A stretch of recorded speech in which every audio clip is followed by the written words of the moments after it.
hebraica, né, naquela época, ele está enfatizando o reino ali no meio, e está falando que a tribulação está vindo por causa do reino, e a perseverança também. Então ele está focando o reino de Deus, que está ali no centro dessas duas palavras, tá? Interessante. Na tua Bíblia está escrito o quê? Tribulação, sofrimento,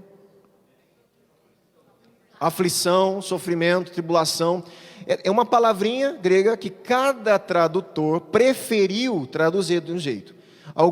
É uma aflição, porque estava falando das perseguições, das coisas que eles iam sofrer, eles estavam sofrendo. Então, isso era uma aflição. Não, mas era um sofrimento. Não, mas era tribulação, né? Então, cada um escolheu a palavra que para o tradutor, que tem várias traduções, eles preferiram aflição, sofrimento, que não muda em nada.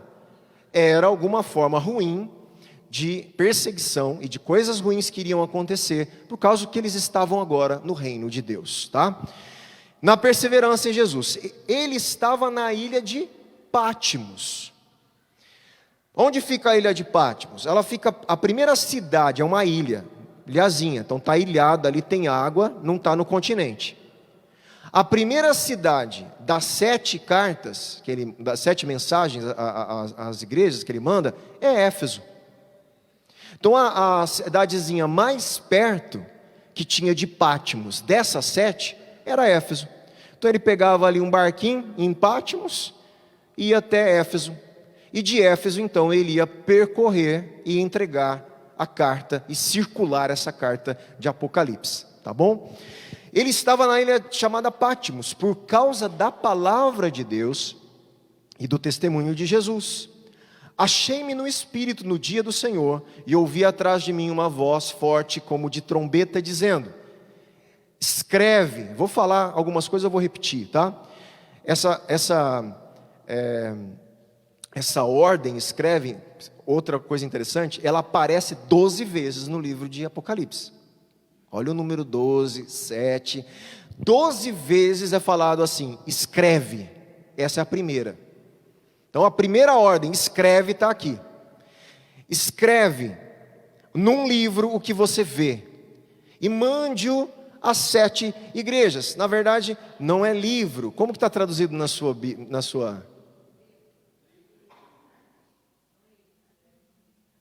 É um rolo de papiro. Tá bom? A palavra grega é biblion, parece com a Bíblia, da onde vem a nossa Bíblia, que é livro, tá? Mas ele está falando ali, era um rolo de papiro. A gente vai estudar melhor sobre isso, porque, como era, e por que ele fala o que vai falar aqui, tá? Então escreve num livro, num rolo, o que você vê e mande-o às 7 igrejas: Éfeso, Esmirna, e vai na sequência ali, ó. Se você pega o mapinha, tá assim: Éfeso, Esmirna, Pérgamo, Tiatira, Sardes, Filadélfia e Laodiceia, tá? Uma rota de entrega do correio da época, tá? Então isso é interessante aí. Vamos voltar. Fique agora bem tranquilo aí, calma. Eu vou ler algumas anotações, vou dar um panorama disso que a gente vai iniciar a partir de agora, tá? Do capítulo 1 ao 9, pode folhear a sua Bíblia, até o 3:22, dá uma olhada aí para você ver. Você tem as mensagens às 7 igrejas, tá? Então a gente está iniciando um bloco importante de Apocalipse também, que são as mensagens às 7 igrejas, mensagens específicas a cada uma dessas 7 igrejas, que representam toda a igreja de Cristo, tá? Então a gente tem do 1, versículo 9 até 3:22. Volta aqui comigo e preste atenção. Vou ler mais devagar por causa da leitura e vou comentando. O prólogo que a gente acabou de encerrar, capítulo 1, de 1 a 8, né, da carta, e muitos dos principais temas, né, apresentou muitos dos principais temas a serem tratados no livro. A primeira grande sessão de Apocalipse está centrada nas igrejas às quais o livro, a carta, está se dirigindo. O trecho inicial, pode dar uma olhada, Apocalipse 1, 9 até o 20, nós estamos chamando isso de trecho inicial. Ele contém a primeira visão e mostra tanto a origem do livro, tá? A gente vai ver qual é a origem do livro, quanto a ordem para escrever. Então essa é a primeira seçãozinha que vai colocar a origem do livro, a ordem para escrever, e é a primeira visão. A primeira visão, ela vai estar, como eu disse, capítulo 1, 9 até o 3, 22. Depois vem a segunda visão, que é maior, do capítulo 4 ao 16. Vem a terceira visão, do capítulo 17 a 21. Vem a quarta visão, capítulo 21 e 22. Então ele tem 4 visões macros que foram divididas o livro. Olha o número 4 aparecendo de novo, interessante. Falando de novo de uma plenitude do que está acontecendo na terra, na história. Tá? Então nós vamos aqui começar nessa primeira visão. E a gente já viu aí qual é a origem, né, do livro, no versículo 9 aí.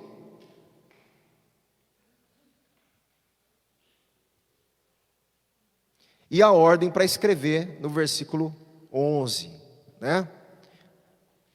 A gente vai retomar isso, pode ficar tranquilo. Ele descreve as igrejas, nós vamos ver aqui, João descreve as igrejas como candelabros de ouro. Então isso a gente vai ler, estou antecipando. Quando falar candelabros de ouro, ele vai explicar, são as igrejas, tá? Entre os quais se encontra Cristo. Então Deus, Jesus, ele vai estar andando entre os candelabros de ouro. O que isso quer dizer? Ele está entre a sua igreja. Jesus se faz presente. Por que isso é importante? Porque eles estavam sofrendo perseguição. Como é importante saber que Cristo está com a gente no momento difícil. E ele começa com uma linguagem figurativa, simbólica, dizendo que a igreja são os candelabros de ouro, e ele está no meio do candelabro de ouro. Eu estou com vocês, tá? E ele é descrito como alguém semelhante a um ser humano. Olha que interessante, né? Remetendo, vamos ler, a gente vai voltando, sem pressa, vai lá no versículo 12. Voltei-me para ver quem falava comigo, e ao voltar, vi 7 candelabros de ouro. Para quantas igrejas as mensagens estão indo? Para 7. E no meio dos candelabros, um semelhante a um filho de homem. Então, Jesus é apresentado aqui a alguém semelhante a um filho de homem, presente no meio das igrejas, se fazendo presente. Tá certo? Da onde ele tira esse título, gente? Esse título aí remete a figuras de Yahvé, de Deus, no Antigo Testamento. A visão retrata Cristo como juiz e vencedor de âmbito cósmico. E em seguida como soberano sobre a história, aquele que ressuscitou. Por fim, João recebe outra ordem para escrever. Pode olhar lá no versículo 19. Achou, hein? Outra ordem? Achou? Confirmou, hein? Versículo 19. A segunda ordem, escreve. Então, de novo ele vai receber uma ordem indicada às igrejas. A segunda sessão que a gente vai ver é do capítulo 2, 1 até o capítulo 3, 22, que contém as mensagens dirigidas a cada uma das igrejas. Resumindo, o que nós vamos encontrar nas mensagens? Nós vamos encontrar, lembra do que eu estou falando, porque nós vamos ler bastante e a gente vai lembrar. Tem algumas fórmulas que ele vai repetir em todas as mensagens. Uma é, conheço tuas obras. Isso vai se repetir. Conheço tuas obras. Normalmente essa frase vai ser falada para mostrar, eu conheço, né? É um elogio, eu conheço o êxito de vocês, daquilo que vocês estão fazendo bem. Aí a outra frase que vai se repetir, Jesus fala o quê? Tenho contra ti. Já é mostrando o fracasso da igreja, o problema dela. Então nós vamos ver o elogio, vamos ver a repreensão, e vamos ver Jesus ofertando uma solução e uma promessa. E a promessa vem: ao que vencer. Então ele começa: conheço tuas obras, e ele aponta as coisas boas que estão acontecendo. Mas eu tenho contra ti. E a solução é: se você, ao que vencer, se você se arrepender e voltar e perseverar e vencer, tem uma promessa para você. Essa é a estrutura básica de cada uma das mensagens. A única diferença é que nós vamos ter duas igrejas que não têm repreensão nenhuma. Já pensou que coisa boa, né? Jesus olhar e não repreender em nada aquelas igrejas, né? Se você quiser anotar, uma é a igreja de Esmirna, não tem repreensão, né? E a outra é a igreja de Filadélfia. Agora, tem duas que não tem nenhum elogio. Triste, né? Situação das duas. Uma delas é Sardes, sem elogio, e a outra é Laodiceia, tá? A última delas, a última das igrejas, tá bom? O que eu fiz aqui? Um resuminho da mensagem. Nós vamos ver, repetindo então: conheço tuas obras, tenho contra ti, arrepende-te, ao que vencer. Nós vamos ver repreensões, vamos ver elogios de Jesus para a igreja, vamos ver promessas. Isso a gente resume um pouco o formato aí que a gente vai ver aparecer, né? As mensagens pastorais, mensagens pastorais. É a mensagem do pastor João, é uma mensagem profético-pastoral, mas vindo com a firmeza da própria voz de Jesus, que é o dono da igreja, mas está no meio delas. Mesmo daquelas que estão sofrendo repreensão e que não tem nenhum elogio, ele estava ali no meio delas, para salvar a igreja, para dar a eles o momento deles se arrependerem e voltarem para o caminho, né? Deus é muito misericordioso com a gente. Obrigado. Quando a gente erra, o que Jesus faz com a gente? Joga a gente fora do reino de Deus. É assim? Não, ele vai falar o teu erro e falar para você se arrepender. Jesus ele vai passar a mão na minha cabeça e não vai falar nada. Não, vai.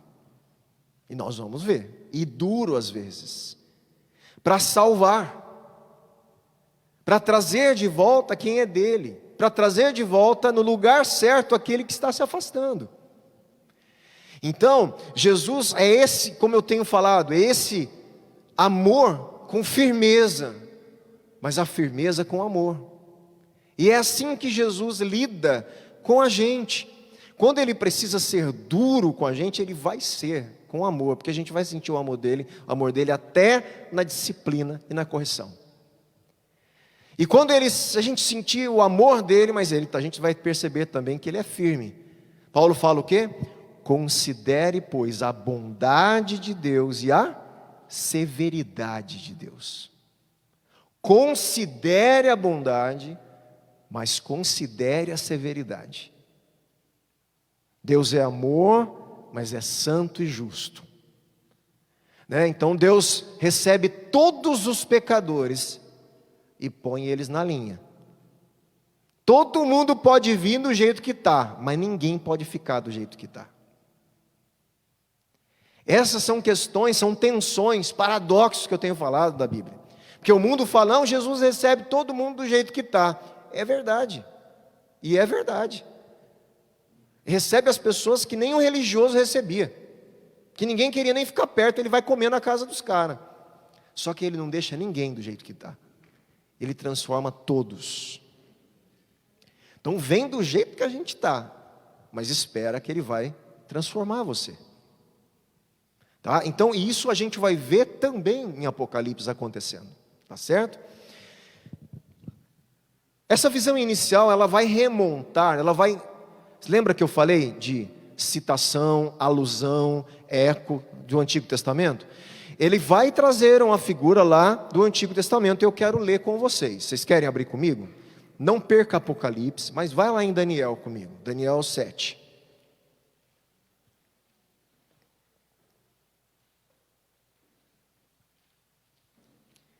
Isso é estudar, a gente não tem que ter pressa, vamos lá, ler o livro, vamos ver o que está acontecendo, né? Esse título, Filho do Homem, veio do nada? Não, ele está na cultura hebraica, está na Bíblia hebraica, ele é importantíssimo para configurar o reino de Deus, é uma promessa extraordinária, e isso aonde está? Em Daniel. Então, Daniel 7, vamos ler devagar aí o versículo 9, preste muita atenção no texto, que vai ter várias analogias, paralelos com Apocalipse. Diz assim: continuei olhando, até que foram postos uns tronos, e o ancião de dias se assentou. Sua roupa era branca como a neve. Gente, o ancião de dias aqui em Daniel é Yahvé, tá certo? É o Deus que nós chamamos dentro da estrutura da Trindade, Deus Pai, né? Ou Yahvé do Antigo Testamento. Aí eu não vou, vamos tentar falar assim que é melhor. É o Deus que os judeus entendiam como o único Deus. Nós vamos ver que algumas coisas que são descritas de Yahvé, ele vai falar isso de Jesus. Perceba isso, porque o que eu estou falando agora é extremamente importante para a teologia cristã. Extremamente importante. O que diferencia o monoteísmo cristão, islâmico e judaico é justamente entender Jesus como parte do ser de Deus, sem ele ser um outro Deus, é um único Deus. Nós temos 3 grandes religiões monoteístas no mundo: o islamismo, o judaísmo e o cristianismo. Mas o cristianismo tem uma peculiaridade de entender o ser de Deus na pessoa divina de Cristo. E isso é só o cristianismo, tá? Inclusive é difícil para eles entenderem isso, muito difícil, né? Muito difícil. Só na revelação bíblica e entendendo, até alguns cristãos historicamente têm dificuldade. E foram tratados como hereges em muitas situações, quem negou isso no cristianismo, a divindade de Jesus, tá? Então preste atenção, porque você vai começar a fortalecer essa convicção lendo Apocalipse. É isso que eu quero que você entenda. Então, e o ancião de dia se assentou, sua roupa era branca como a neve, os cabelos da cabeça eram como a lã pura, branquinho, como a lã. O seu trono eram chamas de fogo, e as rodas do trono eram fogo ardente. Um rio de fogo manava, saía de diante dele, milhares de milhares o serviam, e milhões de milhões estavam diante dele. Foi instalada a sessão do tribunal, e foram abertos os livros. Continuei olhando, por causa do som das palavras arrogantes que o chifre proferia. Fiquei olhando e vi que o animal foi morto, o seu corpo foi destruído e entregue para ser queimado.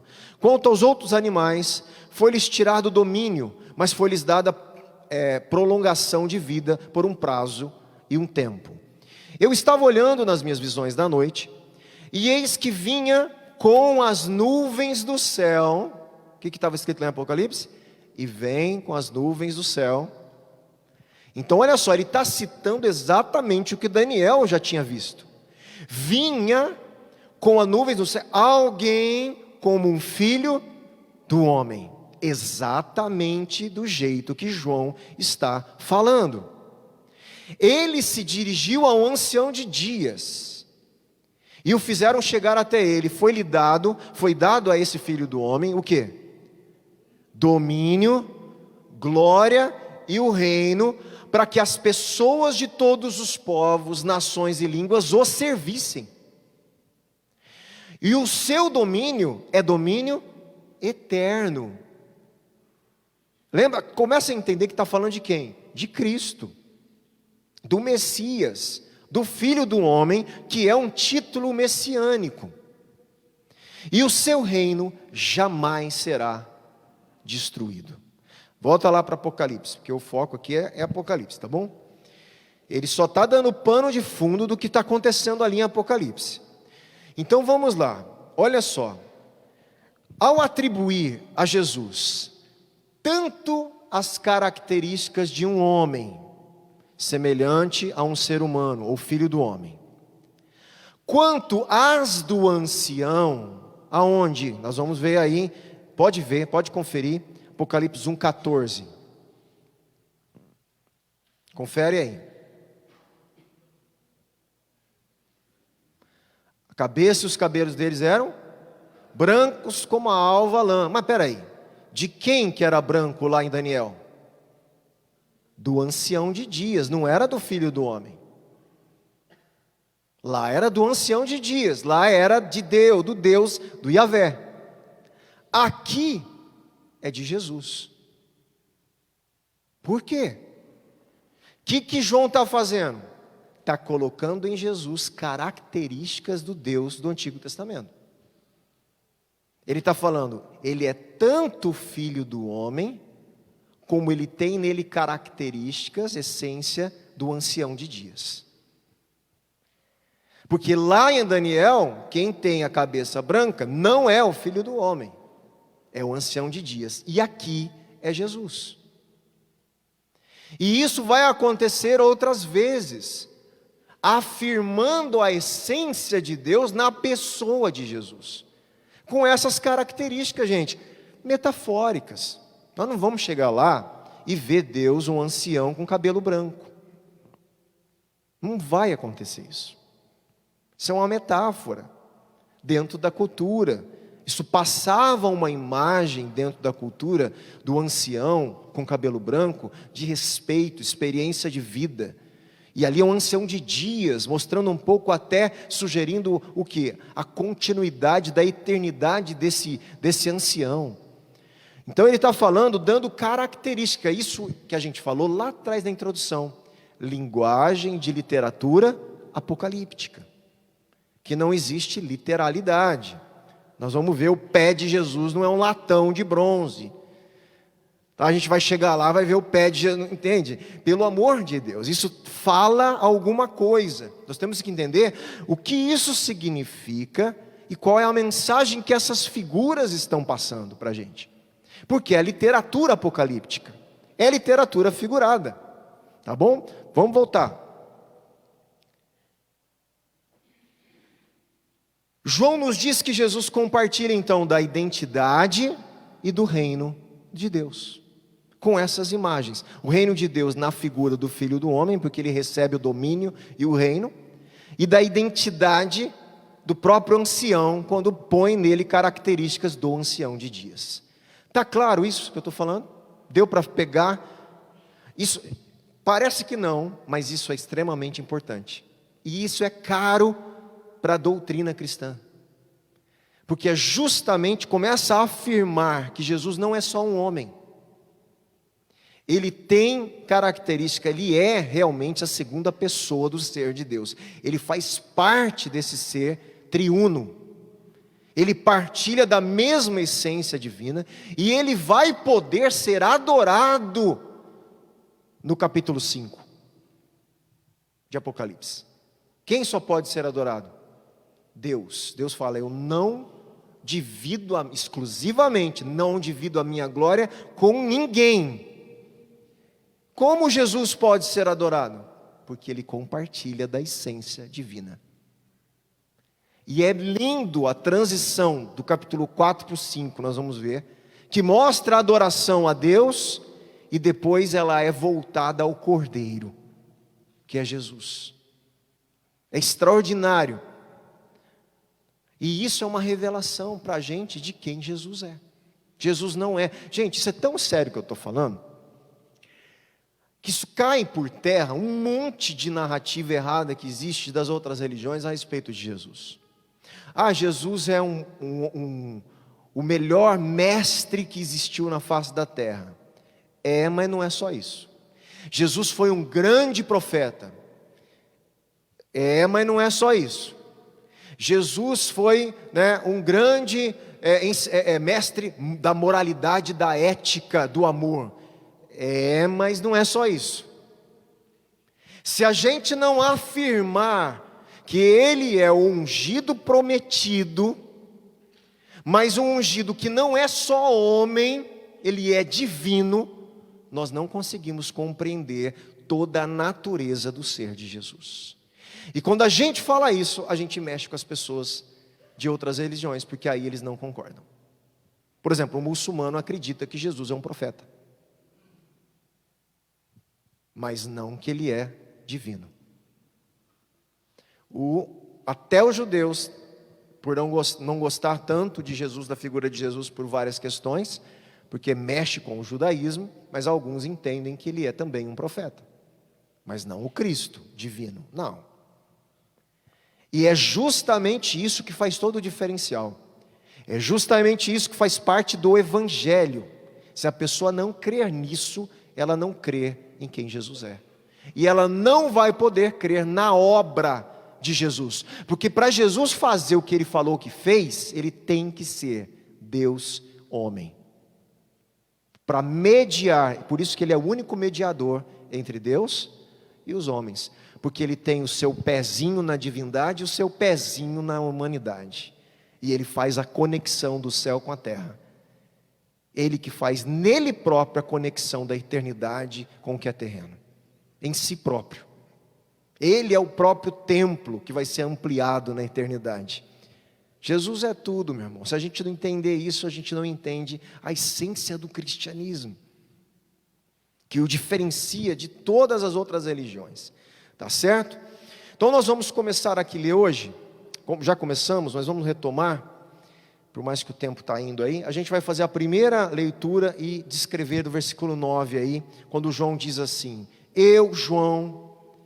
Olha que interessante, ele não podia falar assim. A gente já entendeu lá atrás que há uma grande possibilidade, uma maioria dos teólogos entende que esse João é o apóstolo João. Lembra disso? Por mais que tenha algumas divergências em outros teólogos, mas há um grande consenso de grandes teólogos a gente viu um pouquinho por quê, a gente tentou estabelecer na época, para vocês entenderem isso. Ele não poderia falar assim: eu, João, o apóstolo amado de Cristo, porque se é ele. João começa de uma forma, com uma empatia, e se colocando como alguém como eles, que ele está escrevendo, extraordinário. Há uma identificação: eu, João, irmão de vocês.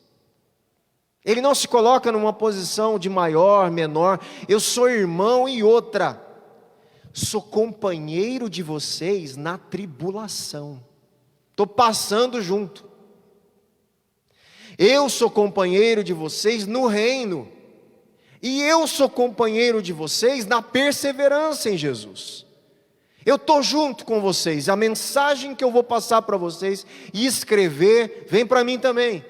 Eu sou irmão e companheiro de vocês. Ele escreve com paixão, com uma identificação e com amor que vem do próprio João mesmo. Porque era João que escrevia, né? Filhinhos, amados, era o pastorzão. E ele vem com uma carta à igreja dura, mas ao mesmo tempo cheio do caráter pastoral que ele tem. E já inicia dizendo, não o grande apóstolo, né? Aquele que recebeu a revelação. Sabe quem eu sou? Aquele que Deus escolheu para ver o futuro. Ouçam o que eu estou falando, hein? Eu sou irmão de vocês, companheiro da tribulação de vocês. Há uma identificação profunda com o que eles estão passando, com quem eles são. E João se vê parte disso. Ele mostra, eu estou fazendo parte disso aqui, né? Então eu, João, irmão, companheiro de vocês na tribulação, no reino e na perseverança, ou perseguição, né? Como a gente tem visto aqui. E eu já mostrei esse link aí, ABA, né? Que o reino, ele desencadeia aqui, né? O reino desencadeia o quê? Tribulação. Você que faz parte do reino de Deus no tempo que a gente está vivendo, vai ter o quê? Tribulação. Mas quem está no reino, persevera. Então existe esse mecanismo literário. Eu quero só ler aqui algo do reino que é importante. Olha que interessante. Há uma chave, a palavra grega para reino é basileia, né? Basileia. Essa palavra reino, basileia em Apocalipse, olha como ela é articulada, gente. Presta atenção. No presente, somos, estudo da semana passada, somos reino e sacerdotes. Ele já constituiu a gente reino e sacerdote, mas ainda não desfrutamos todo o reino. Então, no presente, mas nós já somos reino e sacerdotes. Mas em Apocalipse mostra que no meio dos reinos do mal, olha só, nós somos reino de sacerdotes aonde? No presente. No meio do monte de reino maligno, que Apocalipse vai mostrar esses reinos malignos se levantando contra o reino e sacerdotes de Deus. Olha, são contradições, não parece? São paradoxos, é o já e ainda não.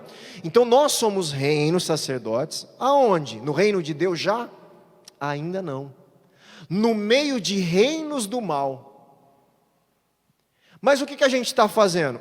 Aguardando o surgimento, a vinda do Rei dos Reis, que visitará com ira os reinos do mal, o reino da besta, e substituirá o reino deste mundo pelo eterno reino do nosso Deus e da autoridade do seu Cristo. Então olha só, Apocalipse está mostrando isso para a gente. Vocês são reino de sacerdotes, que vive no meio de reinos malignos, aguardando o Rei dos Reis, para estabelecer, julgar os reinos deste mundo e estabelecer o seu reino eterno.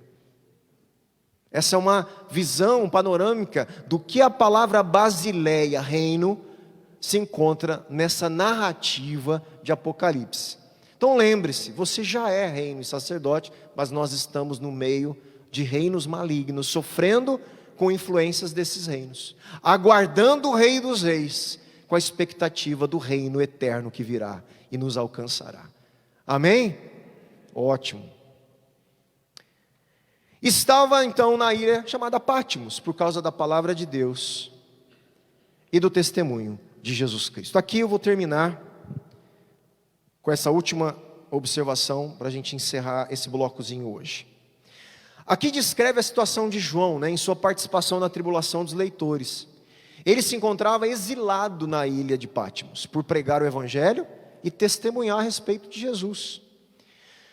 Portanto, é provável que Eusébio, que é um escritor antigo, que relata isso, a história da igreja, ele esteja certo ao dizer que João estava exilado ali, segundo ele, no 14º ano, 95 depois de Cristo, do período Domiciano.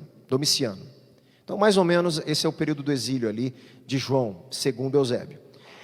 E provável que ele tenha ficado lá por pouco tempo e recebido permissão para dirigir-se a Éfeso, numa anistia geral para exilados na época do imperador chamado Nerva, em 96 depois de Cristo, após a morte de Domiciano. Então é um outro teólogo que faz essa observação. Presta atenção sobre o exílio. Havia dois tipos de exílio. Alguém me perguntou como ele entregava a carta.